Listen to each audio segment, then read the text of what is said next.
Hi, எல்லாருக்கும் வணக்கம். அஷ்டமி சப்பரம் திருவிழா நம்ம மதுரையில் நம்ம மீனாட்சி சுந்தரேஸ்வரர் திருக்கோயிலில் வருஷம் வருஷம் மார்கழி மாதம் தேய்பிறை அஷ்டமி திதியில் இந்த திருவிழா நடக்குங்க. இந்த வருஷம் ஜனவரி 11 ஞாயிற்றுக்கிழமை காலையில் 5 மணிக்கு நடக்க போகுதுங்க.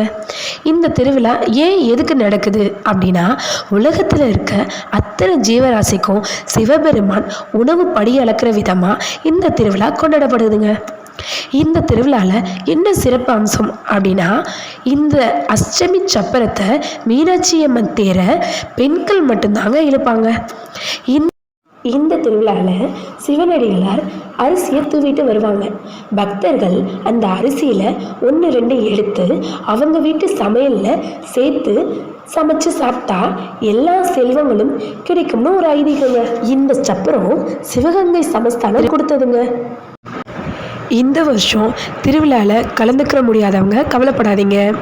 அடுத்த வருஷம் கண்டிப்பாக திருவிழாவில் கலந்துக்கோங்க. அடுத்த வருஷம் மார்கழி மாதம் தேய்பிறை அஷ்டமி திதியில் இந்த திருவிழா கண்டிப்பாக நடக்கும். வருஷம் வருஷம் மதுரையில் தேய்பிறை அஷ்டமி திதி மார்கழி மாதம் இந்த திருவிழா நடக்கும். உங்களால் எப்போ முடியுமோ அப்போ கலந்துக்கோங்க. நன்றி. இந்த மாதிரி தகவல்கள் உங்களுக்கு வேணும்னா நம்மளோட சேனலை சப்ஸ்கிரைப் பண்ணிக்கோங்க. இந்த வீடியோ உங்களுக்கு பிடிச்சிருந்துச்சுன்னா லைக் பண்ணுங்கள். பாய்.